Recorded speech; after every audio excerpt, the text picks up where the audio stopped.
Welcome to Level Up Real Estate Investing Podcast with Robert Heyder. This is a no-fluff podcast where we dig deep into the journey of scaling your real estate investing and wholesaling business and discuss how to break into commercial real estate investing.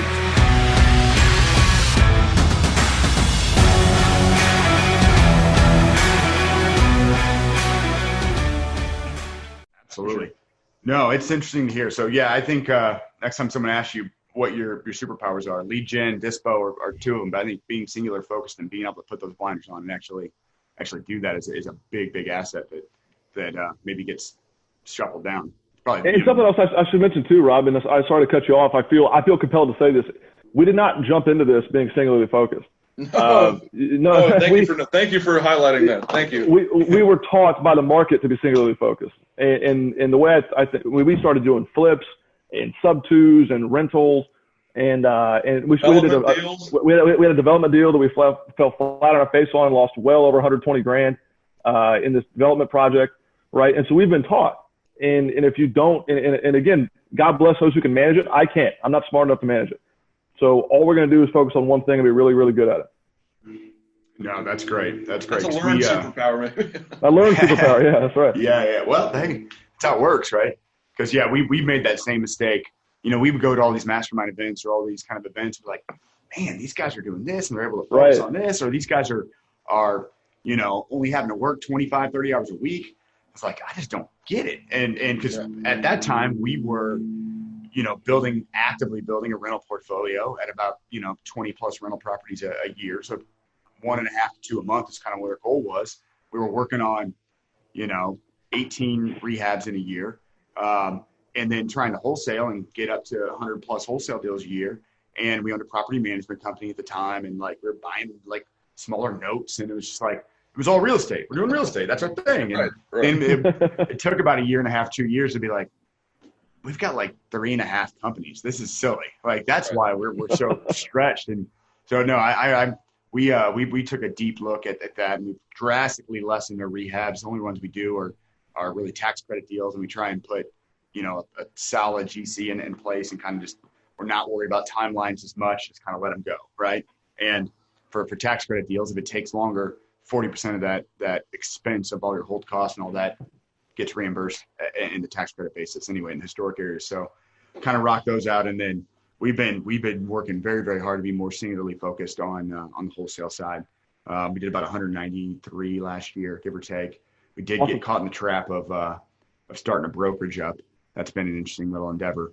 Well, for people that can do it, I mean, again, this is not a slight at people that can do it, or people that have debt. Obviously, God bless it. That's there's so much money to be made, obviously, in real estate. That's why we're in it, right? Because you can leverage it, leverage it. But it's not a slight at people that have debt and operate it correctly, or folks that can manage that stuff. I know you had Trang on here.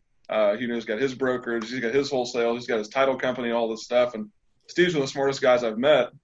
And God bless people that can manage it. God bless people that are smarter than we are. We just can't. So we kind of, those blinders are a learned capacity, maybe. Yeah, well, I don't know. Like I said, I fantasize about being singularly focused sometimes. Holy hell, what if I could just focus on this? Because it's difficult to keep taking the hats on and off and be like, okay, here are all the different things you're thinking about. And, traction for us has helped out quite a bit, kind of having separate traction meetings, separate level 10 meetings for each of the different companies and digging through the issues and then setting the to-dos and kind of going through it. But even still, it's not so much the stuff that you can plan out. It's the fires and the headache and the burdens that come up that you can't plan that really cause the ability to kind of lose focus more than anything. No question. Absolutely. Well, cool. So guys, let's talk about it. So lead gen, let's jump into dispo first, because I don't want this to go too terribly long and take too much of your guys' time. But so on the dispo side, you got the bus, which was really, really cool. But what on that side do you guys think really makes you great? What are you guys doing that's just kind of above average, above what other folks are doing? What makes it a superpower? Well, dispo is kind of my baby. That's the side of the group that I run. Really, and this, I can expound on this maybe in a podcast episode too. But we provide value. And that's a very overused kind of lame term nowadays because everyone's providing value. But we can speak the language. And I think, when you're wholesaling properties, the ability to speak the language between, a commercial product and a 30-year mortgage and, how to appeal your property taxes, it just makes you a more competitive seller. Sure. So as opposed to saying, here's the pro forma, buy it, that's you're a very uneducated seller at that point. It's just like working at Best Buy or Walmart or whatever. I mean, if you know your products exceedingly well, the better you can sell them. And it's a silly thing to say, but real estate is more complex than a 42-inch Samsung. But that's really where we've had a lot of experience, obviously, in what we just talked about in the commercial realm. And it's really helped us educate our buyers and therefore increased our buyer pool.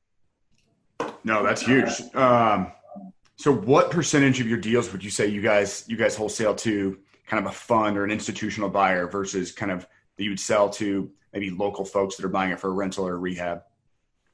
Well, when we first started kind of really volume wholesaling, I guess 2017, we probably sold, it was never a huge amount, maybe 30%, maybe 30, let's call it 1/3 of our deals went to a fund or a institutional type player. And we just found that mom and pops pay more money, period. And we could educate them to pay more money. So midway through 2017, we stopped doing that, and we sold, I think, 12 of our 227 last year. I'll have to double check that. But so, I mean, it was like barely double digits to institutions last year. It's nothing because, again, we have the staff and the resources to educate, teachers, cops, whether local or out of state, on how to value real estate, how to do this, that, and the other thing. And Clay's right. They pay more. So we tend to focus more on identifying relationships between just, Joe Blow down the street as opposed to Joe Blow Homes, Inc., LLC, Series 4. Right. So, Sure. Just a little bit of a different approach we take to wholesaling. Now, do you think that's going to change, or has it changed as we've kind of got into this COVID scenario, kind of all of the quarantine and well, the quarantine actually wasn't as much of an issue. It's more the flight of liquidity in the, hard money and private money sectors, and even some of the local banks kind of slowing down a little bit. Like, how do you see that affecting kind of what your guys' strategy is? Now, to answer your question directly before I jaw on, yes, a little bit. We've seen a little bit of that, but the majority of it has been, like you said, private capital's drying up. I think people are spooked and just trying to see what happens before they start shelling out more cash. But a lot of what we do regularly with all of our buyers is manage expectations, and do so appropriately. So that when something goofy comes up, the roof blew off of my house, or there's a national or worldwide pandemic going on, people don't flip out and start running their mouth to other people. They come back to us. Hey, what do we do? Right. Budget for this. What's going on? So we've got these really neat relationships, and my phone never quits ringing, which is good and bad. But people come to us and they want to know, hey, what's your thought on this? How would you handle this? Blah blah blah. So we're seen much more as an advisory or a consultative type group, as opposed to this guy sold me a house, which bodes extremely well for not only getting in the door with these people, but maintaining that relationship and just putting these people on a carousel. Interesting. So how have you bridged that? Like, how have you created these relationships? Are you hosting meetups? Are you having people to the office? Like, how did you kind of start into developing these strong buyers that you're the authority, for lack of better terms? No, that's the word I use is authority, and that's really what we want to be seen as. There's competition in Indy. Indy's a pretty hot investment market, whether you're, again, locally or out of state. But again, in an effort to just do what other people aren't doing, everyone and their brother, every hillbilly with a clipboard and a laptop can wholesale properties, right? Sure. Put it under contract, put it in front of you. But, we took deliberate efforts to distinguish ourselves from, okay, we're not going to do that. We're going to put together, YouTube videos on here's how, hey, Mr. Guy from Portland, here's how you run through, property taxes in Indy, so you can better understand that. Oh, well, tell me about this deal. I found this deal, whatever, and then all of a sudden you've got a connection, right? So providing value, lame term, but that's essentially what we did. Put together some really low-level content to better educate people on how to understand Indy and how to, teach them about the market. And that worked, I guess that was back, early 2018 is when we started doing kind of our own content. And just recently, at the beginning of this year, we hired a full-time media director to piece together like physical, actual, we built out a studio in our office. So we've got the full-blown production now, and that has seen a massive return as well. So being able to educate people starts connections, and connections get you conversations get you buyers. So providing value via content has been massive for the inflow of stuff. Now, and Clay said it too, not in a guru way. I'm better than you, and I drive a Ferrari, and here's my plane, all that jazz. But more, I'm just a guy that drives a pickup truck and knows about property taxes here in Indy, and that's gone a long, long way for people that I otherwise would have never met. That's huge. No, that's probably one of the biggest takeaways. Shoot, I don't know what just happened there. That's one of the biggest takeaways I think here, or one of the big tangible takeaways. Create content. Show folks what you're doing, how they can do it, become the authority. Videos on YouTube are free. Anyone can do it with their cell phone or camera on their computer. And the best part is, obviously experience plays some role here in being able to effectively talk about it. But how you do property taxes in Missouri or St. Louis City, St. Louis County, Marion County, and Indy, it's all online. It's not like this is some hidden secret. Learn about it, understand it, put it in practice, and showcase it. And all of a sudden, it doesn't matter if you're some sexy wholesaler with a big office and a staff, or no one knows, no one cares, right? If you know what you're talking about, you'll get some respect. I think it should be said too that and maybe I'll say it plainly, it's impossible to run a business of our size and do this level of media content creation and also cultivate relationships by working 35, 40 hours a week. It's just not possible. I mean, you can't. Right. And so I know Emily, my fiance Diana, get really, really tired of about 8:30 p.m. Eastern time, because that's 5:30 West Coast time, where we've got to hop on the phones and computers and start banging people. We've got to be cultivating relationships at 8:30 at night, because that's when West Coast people can talk. Mm-hmm. So if you want to be the rich landlord on the beach sipping a Mai Tai, that guy doesn't exist, by the way. But if you want to be that guy, I would encourage you to not get into this level of business. It's just not feasible. Interesting. No, that's good stuff. Cool.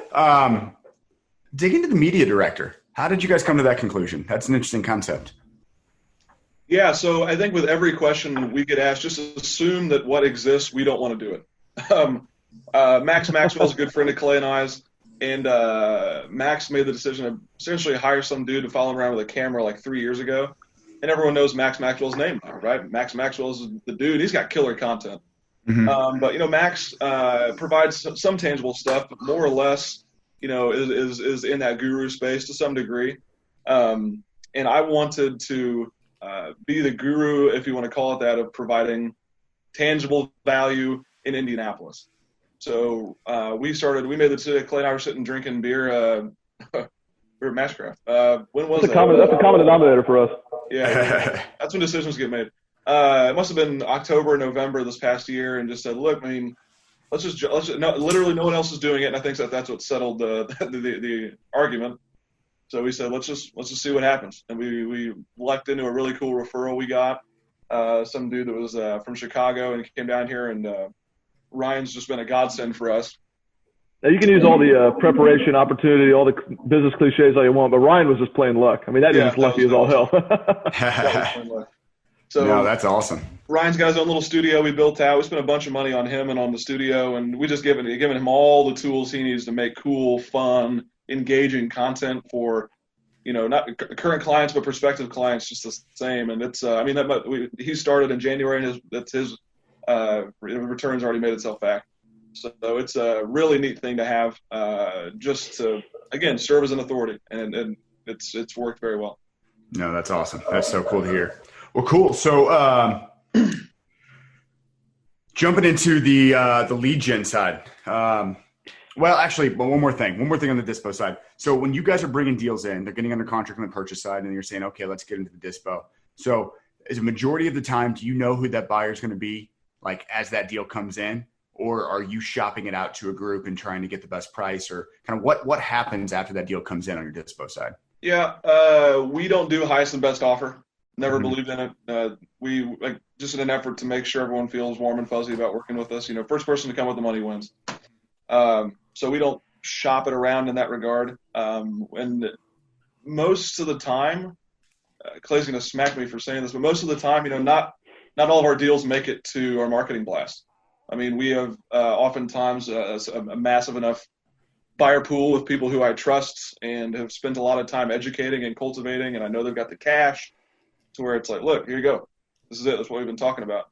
So we'll blast one property every morning at 11 a.m. Eastern, and we could easily do 2, 3 probably each day, but not everything makes it to that point. So it's a lot to manage, but again, it's all about making sure you have an audience and your buyer pool's big, and that's what we do a good job of. No, that's cool. I mean, because honestly, if you're not trying to push for highest and best, and you've built this super strong relationship with your buyers, and you're the authority, and you come up with a price, and someone's going to pay it, do you need to blast it out, or do you just do it to continue to let everyone see that you're doing deals? Like, what's the thought process there? Yeah, that's exactly why we continue to blast out, just so people know the name, and it's more, honestly, our MailChimp is more brand recognition than it is anything else.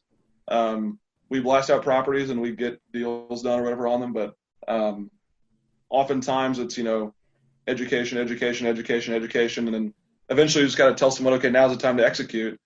And at that point, you've provided so much value, done so well by them that they have no issue handing over $100,000. It's due. I mean, that's kind of how it's worked.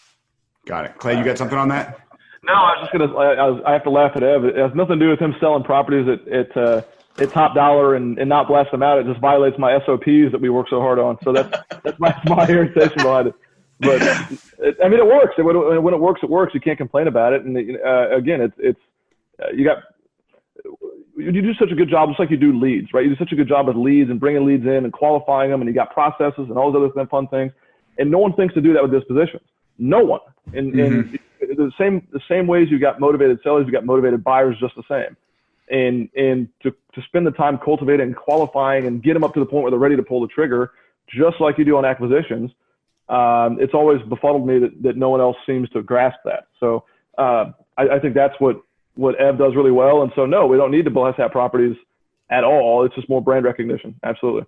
Got it. No, that's interesting because honestly, we were kind of talking about it before we started recording. But I think the biggest variable that's going to have a lot of people in our industry succeed versus the folks that are going to fail, depending on how long this whole COVID thing lasts out and how long the ripples in the economy, continue to go. But it's all going to come down to the dispo side. And to your point, like, how strong are your buyers? Can your buyers still get financing? Can you help them get financing? Can, for the ones that do want to buy, because you're going to have two variables, right? You're going to have the folks that are either scared to buy right now, or they think the better opportunities are going to occur in 3 months, 4 months, 6 months. So they're not buying, or the folks that want to buy but can't get the financing that they need because the liquidity and the market is kind of flushed out and banks are slowing down and private lenders are kind of slowing down. Yeah. So it kind of comes in that. So having these relationships is going to be huge, but then also like knowing who still has the ability, touching the folks, talking to them enough. And then what I assume your media director is helping doing and is probably going out and stirring up new buyers all the time. Are you guys running Facebook campaigns, LinkedIn campaigns, like different kind of marketing deals along those lines, or digging up the data and calling them maybe, on something along those lines? Like what are you guys seeing on that front, or what are your thoughts on that concept of how important the dispo side is kind of in the near future here? I completely agree with your sentiment. We talk about this daily. I think everyone in our industry, everyone always talks growth, and people rarely talk about survival. And that's where, a lot of people, particularly folks that have extended themselves on a leverage perspective or, gone kind of out on a limb with some expensive fancy lease or something, or even just human capital in their office, having a lot of overhead, it's not something we have or believe in. So survival is kind of the dispo's job, right? Like get stuff closed, get revenue in the door. And it makes me grateful that we have a lot of tools in our arsenal to make that happen. And you're exactly right. Ryan's gig as our media director is to piece together creative, engaging content where we can run campaigns or whatever to bring about, just people that are raising their hand. It's exactly the same as acquisitions, leads, right? Hey, I'm interested in buying property. Boom. So, Clay always educates our sales guys on, and Josh, our director of operations, all the time, build rapport, build rapport, build rapport. And that's where our disposition side comes in. I mean, how many people are taking their clients to coffee 2-3 times a week? How many happy hours are you hosting for potential buyers? I know you guys do. How many times are you traveling out to see people from out of state? It's all things we do, and we do a lot.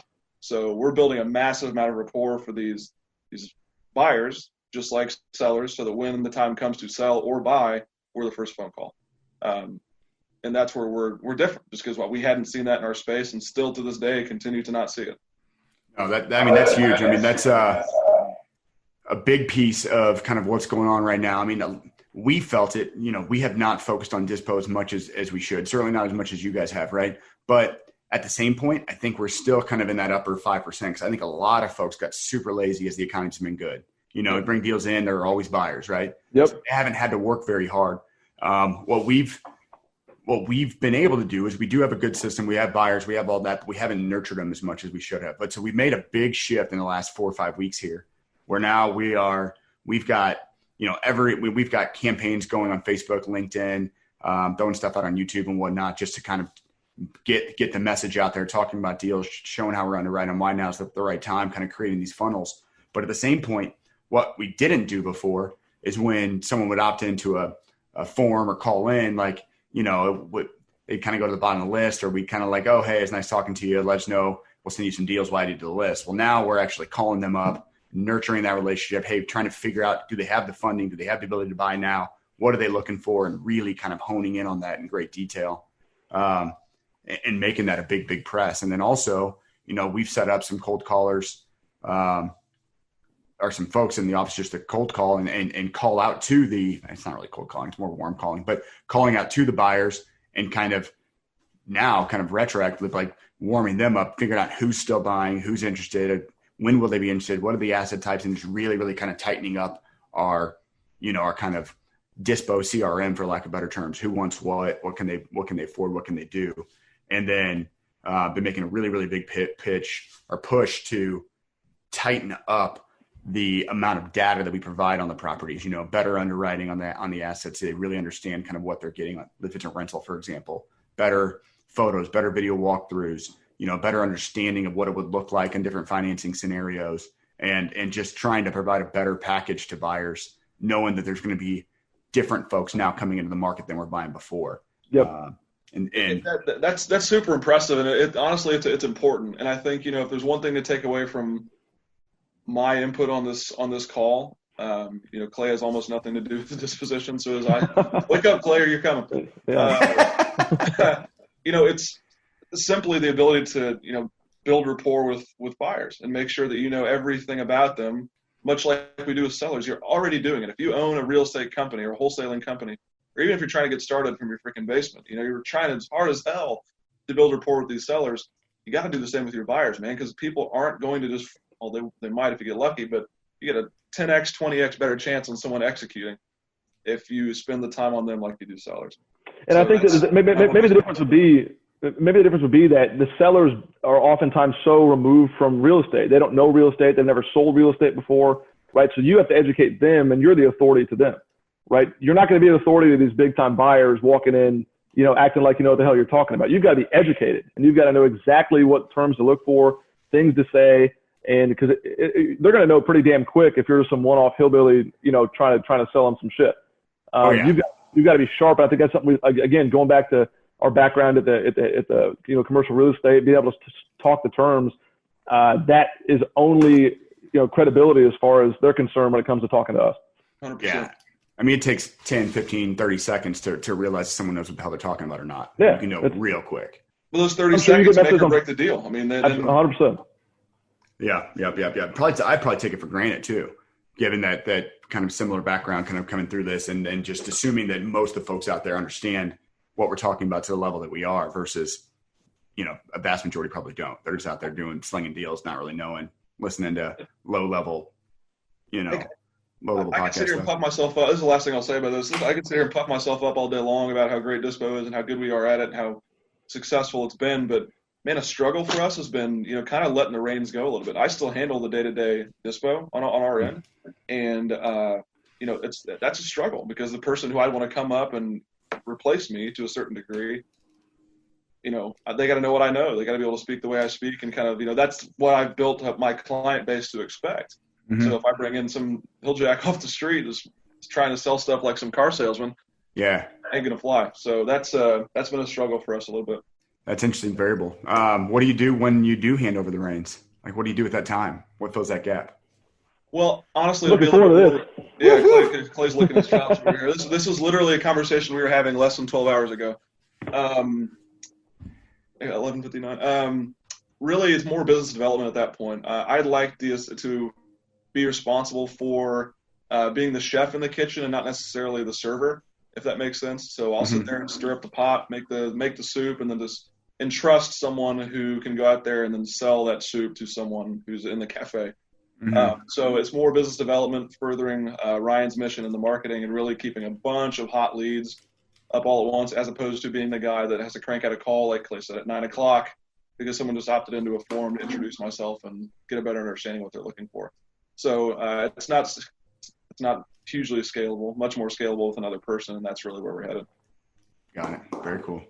Well, cool. Let's jump into the lead gen side. Clay, what have you guys been doing on that side that's kind of, above and beyond what you think the competition's doing, and kind of what makes it a superpower for you guys?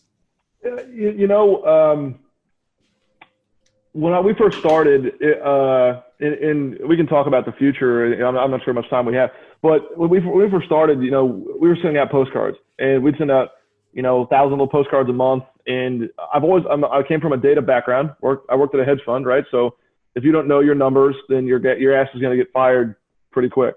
So I always came from a tracking perspective and knowing how well things are operating, right? So mail started falling off the map for us 2018, maybe early 2019. And so we were pretty early movers on the cold call train. We were really pretty early movers on the PPC train. That was back in 2018 too. But what made us successful in any of these things, anything you do is going to work. You got to know what's working, if that makes any sense. So you have to be able to track it and then improve on it. And so many people just hire some third-party PPC operation and say, okay, go. And then they turn their mind off and go work on something else. And that's lunacy, in my opinion. So what started off as just a single operation sending postcards. Now we have a big call center. We do a lot of SMS, outbound texting. Still PPC, but not as much on that. And we're starting to dabble in some other cool stuff that like smart TV, YouTube ads, things like that. Which I'm going to be a first mover in that market too. So, again, I'm going to do the things that you're not willing to do. And that's what's kind of set us apart as far as just like anything else, just like Dispo and some other stuff too, but I just got to be able to track it and improve on it. I love it. No, that's interesting. I've been hearing about kind of the smart TV ads for a little bit. I don't know who was pushing it. Maybe it was like Billie Jean or something on some podcast somewhere. It was just interesting to hear. Billie Jean, I am marketing. Yeah. No, that's cool. Yeah. And, the PPC thing, I think that was like kind of my claim to fame. That's what really helped jumpstart. Really? Like I was doing PPC before paper mail, or like really? Right in like 2014. And no one was. I mean, it was like $8 a lead, it was crazy, or $8 a click, or for like we buy houses and like hot clicks. So, and was doing a lot of it myself. Because back then, like coming out of actually it might have been 13. It was in 2013. But back then, if you Googled Google, there was never ever a phone number anywhere except for the PPC side. Like you could actually talk to somebody at Google on the phone about PPC back then. And so I just talked to somebody and then they agreed because I guess, I don't know, certain sectors or whatever, they just weren't, they were behind on their ad spend or whatever, because coming out of the recession and, real estate, it was kind of new going into the recession, and then it just kind of died off, right? And no one was really doing it. So Google actually built my first campaign, and they managed it for the first 6 months if you agreed to spend $2,500 a month. So it was Shut up, man. Crushing. I mean, I was dominating. It was crap. I mean, and I didn't know what I had because I didn't know. What's your number, Rob? Yeah, it's gone. They don't answer anymore. Sons of bitches. No. And then I'm like a crack fiend. I've been chasing that high ever since, like trying to find anyone that can do it anywhere even close to that caliber. and it's been an uphill route for a long time. You got proof of the pudding. You got a taste, and then you got it whipped away from you. Yeah. It was. I have never heard that before. That's interesting. You were Google actually managed the campaign. That's hysterical. I've never heard that before. No, yeah, I've got the emails from the folks at Google building the campaign. It's something at google.com. It's crazy. That's beautiful. It was wild. And the shitty thing was it was so early into what I was doing is I was rehabbing rentals. Like wholesaling was kind of like the next thing. I was like, all right, I'll work on that when I get my mind around this because I need this to produce the ongoing income. And so I was getting so many leads that were coming in. I didn't in parts of the town that people were buying, but I didn't even know. I was like, well, shit, I'm not buying there. What do I do with this? And it was like kind of the same point. Like I had to learn to wholesale because all these leads were coming in that way. It was a really, really interesting kind of dynamic. And then, so Rob, let me ask you this. So when Google stopped managing the PPC campaign, obviously you were tracking numbers, I'm assuming, and you saw it start to fall off a cliff, right? When did you know that your run of PPC, maybe that was over, but you knew it was on the downtrend? Well, so I was trying to manage it after that. I'm like, okay, well, I have their campaign. I mean, they built it in my, analytics deal, right? So I could mess with it. So I started tinkering with it and changing the verbiage and doing different things. And I just saw it incrementally start to fall. And then it was like, oh, shit. And in hindsight, I probably should have did a mirror image of it, like copied the entire campaign and then adjusted the one so I still had the other. But I didn't do that. I foolishly didn't do that. Well, the reason I ask is because we're, and this is my day to day, right? We have one of our 9 employees is a marketing director, right? So I don't manage lists. I don't manage cold callers. I don't manage Sherpa stuff or SMS stuff, right? He does all this stuff on our behalf. Yeah. And I hated that shit, but I love looking at the spreadsheet. It's got KPIs and numbers on it. And so, call it 2 years ago, maybe a year and a half ago, we started to see this with mail. And I mean, we literally have a cutoff point to where if every marketing channel is an ATM, right? You put in $1, what comes back to you, right? Oh, yeah. And that's the way we view it. And so we literally have a cutoff point. Say if it ever gets below this for 3 straight months, bam, it's gone, right? And so that recently happened. I mean, I'm talking like beginning of this year happened with mail. So what built this company, the marketing source that built this company is no longer a part of this company. And that's really kind of weird to say out loud because now we're depending on a whole lot of cold calling. And to be quite transparent with the audience, we're already starting to see that with outbound SMS. We're starting to see the same death indicators because there's sort of a flood of people doing it. A flood of people doing it, and the providers, AT&T, for example, is starting to cut folks off. And my guess is the other folks will be quickly following. So it's interesting. And I'm with you. I agree. And it's fascinating to keep in touch with because there's such opportunity behind that. And so many people view it as, oh, it's the end of the world. SMS is going away. But there's so much opportunity because there's market disruption and it's going to allow people that can think outside the box critically to go find the next best thing. It's just what advertising does. It's really cool. Yeah, absolutely. Well, no, and it's just kind of, staying up to times with that, understanding it, not just handing it off. Like I'm involved in Kent Clothier's mastermind boardroom, right? And I run one of the rooms for him. And I'm in this room and everybody is talking about how they have other people, third-party groups running all of their marketing.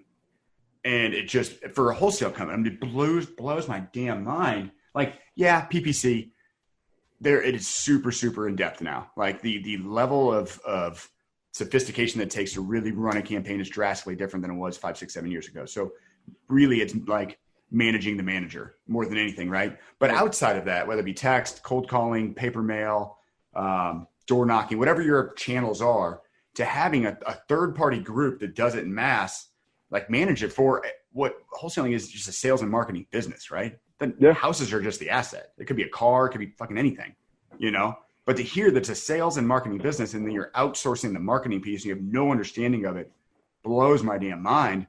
And to your point, it's like there will be shifts. And guess who's going to be the slowest to react, slowest to adjust or pivot when there's a shift in any way? Well, the folks that don't have any damn clue or are handing it off to a third party and hoping the leads are going to continue to come in. That's something else we learned, man. That's something else we learned. And I've learned it the hard way, and I would encourage your audience and anyone watching to just make sure you're not asleep at the wheel. And if you are, you're going to get your ass whooped. Yeah, 100%. I've been there. Yeah. I've been there. I'm laughing now. It wasn't funny at the time, but it wasn't. It's nice to reflect. No. We kind of did the same thing in paper mail. Paper mail has been a very, very difficult channel for us to really get going the last like 3 years. It worked 14, 15, 16, and then not, it's fallen off drastically. So yeah, we made that adjustment pretty heavily. No, that's interesting to hear. Well, guys, we're coming up here. We got 5 more minutes to talk about note purchasing. You guys got 5 more minutes? Sure, man. Baby. All right, let's do it. So obviously my biggest passion is the note purchasing side, commercial backed note purchasing. We'll do residential note purchasing if we can do it in bulk, but that's kind of the big thing. I think there's never been a better time than what we're about to kind of come into. The CMBS or the non-recourse kind of life company or even private non-recourse debt market has really gotten out of hand, specifically on the apartment side, but really on all asset types. You're hearing 70-80% LTV on retail centers that are anchored by a Dollar General or something that has 7 or 8 years left in the lease, right? And these deals are just uber risky to be at that advance rate, that loan to value advance rate on a non-recourse basis. But folks are fighting over themselves to do it, and an extremely low interest rates. So there's very little room to work a deal out with some of these folks and accelerated amortization. So you're talking about 30-year, 35, 40-year amortizations at a 4% rate. It's like, if folks can't make that payment, what can they make? And then what level of return are you ever going to get? And it's depreciating way faster than the amortization schedule. So that's never going to work. So there's so many issues in this perfect storm of BS that's been going on that it's going to make note buying, whether it be from local banks that have been a little bit more conservative, but even into the CMBS market or the non-recourse debt market, and even just private lenders in general. I think it's going to be one of the biggest opportunities in the next, probably 6 to 24 months that we've seen in a really long time. And I'm really excited about it. But, and I don't talk to many folks, especially like on the podcast, but I don't talk to a whole lot of folks that are kind of in the same residential industry that you and I are in, but also have the kind of commercial real estate, or especially the commercial real estate finance background that you guys have as well. So what do you think about that? What are your thoughts on kind of where the market is and where the opportunity is here in the next 24 months? It's always interesting that I'm a huge fan of lending, right? I love private lending. I love lending my money on real estate deals. Huge fan. Second to that, I'm a huge fan of when banks get scared, because banks live life not scared. They make non-scary decisions. They make, everything's collateralized in the real estate world. And so it's very rare for banks to get scared. And you can tell pretty damn quick when banks start to smell, fear. And it was just this past week, I think, that Chase raised its FICO standards and its down payment, I guess, banking requirements for FHA loans. And I think maybe all loans. I'm not even sure what it is anymore. I think maybe it might be everything at Chase. But it's starting to happen. And so I think now is too early, but I think now is the perfect time to be preparing for what that is, because banks are going to get scared. They're going to not want to take properties back because that's going to kill values, and they're just want to dump paper to where if you've got cash sitting on the sidelines and you want to take a hell of an asset at a hell of a discount, it's going to be a huge I don't want to keep saying the word huge, but really maybe an unprecedented level of discount within the next, call it, year. So I'm really excited. I think maybe more so than the community banks. I think the mega banks, the Chases, the Wells Fargos, are going to get absolutely fucking blasted. Mm-hmm. They're going to get blasted because they need to maintain liquidity, and they're not going to have it. So that's exactly why we're keeping our powder dry, and we think this is an excellent opportunity, not just for notes, but for the assets themselves. I mean, there will be some banks that take these things back, and you can't continue the scalability or the sustainability rather of trading a 100-year-old apartment building for 4.5% cap rate in Indianapolis. Yeah. So, people are going to get burned. Banks are going to take it back. But more like Clay said, I mean, the paper is going to be wildly valuable. And I agree with this sentiment completely about the mega banks. I mean, you're hearing about stuff like Wells Fargo being insolvent actively. I mean, to the point where they're not being able to meet their obligations on some of their SBA programs. It's happening. And I think, folks who understand how the system works, even to a very mild degree, can see that there's, we're sharks and there's starting to be blood in the water. So certainly something to keep eyes on. We're licking our chops. Absolutely. Well, and the best part is you hit on a really key point. I don't know what's going on with the mic here, but you hit on a really key point there, right? Where it's not necessarily just the notes, but also the assets. But the best part, I think, about the note purchasing side, if you can master it, if you can get it down, is that even if you only wanted the asset, you get such a head start on understanding the quality of the asset, the underwriting of the asset, everything about the deal by analyzing the note, not buying the note, waiting for the bank to take it over, and then jumping into that point because you're on second while everyone else is still trying to get out of the dugout, you know. Right, and that's precisely what I guess the strategy would be. I mean, I think the rudimentary folks would say, okay, just wait on this to go up for the bank to take it back, whatever. But if you're sitting there underwriting the thing anyway, you know what that trigger point is, that execution price needs to be where you're licking your chops already. So I mean, you're right. You're rounding second while everybody else is up there taking pitches. Yep. No, and it's going to be really, really exciting. I don't know exactly where the opportunity is going to ride. The mega banks are going to be a big piece, no doubt. And then how to get in front of them. I think it's going to come from all angles. It's going to be really, really interesting. Because I'm looking forward to it's sorry to interrupt you, Rob. The multifamily, the sexy multifamily guys making podcasts and going ape shit for the last 2 years. I'm looking forward to owning your building here in the next 2. So that show's going to be fire sale, and I'm going to be the proud new owner of at 50 cents on the dollar. So looking forward to that. Yeah, the folks that are buying at 5 caps with value add perspectives, they're going to raise rent $300 a month by putting a pool. You're going to buy the building, Rob's going to own the note, and it'll just be a fun little thing. Like Meg, Clay, rent's due. Let's do it, man. Payments due. No, I'm messing with you. No, I love it, man. I love it. I think you're onto something. There's a lot of these apartment gurus that have there's no place owning and putting these syndications together and buying these assets at these silly prices, and they're getting financially incentivized all along the way, right? Yeah, they take a fee for doing the deal. They take a fee for managing it, even though they're managing the manager. They're taking a fee for this and for that, and the deal, it probably wasn't going to work to expectations anyway, and it sure as hell isn't now. And they didn't have the experience to really manage the manager as well as they should have out of the gate in good times. Now you throw in a bunch of adversity. It's going to be really, really interesting. And find us an asset, man. We'll do a JV on the deal because I can't speak highly enough of that opportunity. It's not going to be a sexy asset, but you're talking like the $2 to $5 million, those little 60-unit apartment deals. Fuck yeah. Yep, sub 5, class B-, right up my alley. That's where I want to be. Well, cool, guys. Well, I greatly appreciate it. Anything else you guys want to throw out there before we conclude here? I end all my little talks, whatever. Clay and I had the opportunity to speak at the Academy of Finance at the University of Indianapolis not too long ago. It's something we'd like. Clay's wearing the Greyhound shirt. That's why I thought of this. But, I got kind of bombarded by a teacher we had in high school who asked us to speak. She's like, if there's one thing you could tell anybody, what would you say? And I always feel weird saying it like I'm this like gray hair, a super experienced guy. But someone much smarter than me and much, much richer than me told me once that, there are 3 things to make yourself valuable in any real estate transaction: time, treasury, and talent. And find one of those 3 things you can actively contribute to. And if, God forbid, you have all 3. And if you're in that position where you have all 3 or 2, the more T's you got, the better. But find one of those things that you can hone in on and dedicate a lot of time, a lot of money, or a lot of talent into something. And that's when you can really take off and start contributing actively to building your real estate business, building your own balance sheet. Love it. That's a great way to end. Clay, can you beat that? Man, shockingly enough, we're twins, man. He speaks for me all the time, so we'll stick it with that. I love it. Well, awesome, guys. Thank you very much for being on. This was a fantastic episode. Lots of big takeaways. Hopefully everybody loves it. And we'll talk to you guys soon.